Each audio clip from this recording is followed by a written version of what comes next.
Hello বন্ধুরা, আজ আমি কালীবাড়ির জাগ্রত মায়ের 900 বছরের পুরাতন কিছু ঐতিহাসিক ঘটনা আজ তোমাদের সঙ্গে শেয়ার করব।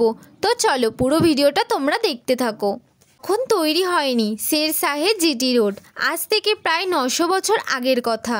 বর্তমানে জিটি রোডের গা ঘেঁষে ভট্টাচার্যরা প্রতিষ্ঠিত করেছিলেন মায়ের মূর্তি। গঠিত আছে স্থানীয় অপ্রাবণ জমিদার শ্মশানে প্রতিষ্ঠিত করেছিলেন মায়ের মূর্তি। তাতে প্রতিনিয়ত পুজো হতো না, সেই সময় ভট্টাচার্যরা আসতেন এখানে পুজো করতে। কিন্তু যেহেতু শ্মশানে মূর্তি ছিল তাই তারা ভয় পেতেন, মায়ের কাছে প্রার্থনা করেছিলেন।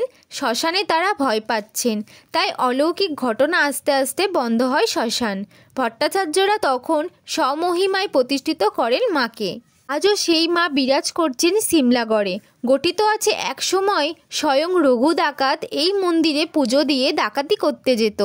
আজও মন্দিরে বিল্ল গাছে বহু মানুষ তাদের মনস্কামনা পূরণের জন্য মানত করেন। সিমলাগড়ের কালীবাড়িতে এখনকার মানুষরা বলেন তিনি সাধু সন্ত সাধন মানুষের যেমন মা, তেমনই খারাপ মানুষেরও মা। পথ চলতি বহু মানুষ প্রতিনিয়ত পুজো দেন এই জাগ্রত মাকে। একসময় এই মন্দিরে নরবলি হতো, বহু বছর আগে তা বন্ধ হয়ে গেছে। তো আজও আছে সেই পাথরের হাঁড়িকাঠ। এখন এখানে বিশেষ দিনে ঝাপ বলি হয়। বহু গল্প কথা প্রচলিত আছে সিমলাগড়ের কালীমাকে নিয়ে।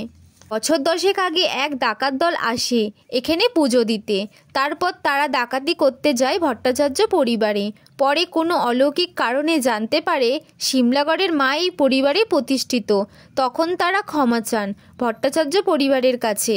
আজও বহু মানুষ আছেন যারা এই রাস্তা দিয়ে গেলে গাড়ি থামিয়ে এখানে পুজো দেন।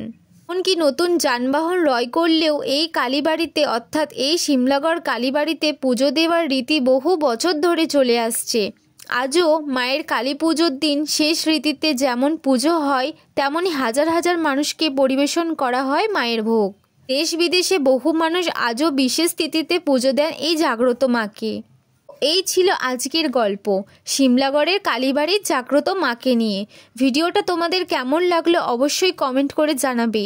এরকম ভিডিও পেতে হলে লাইক আর শেয়ার করে দেবে। তো চলো আজকের জন্য এতটা, পরে আবার দেখা হচ্ছে, টাটা।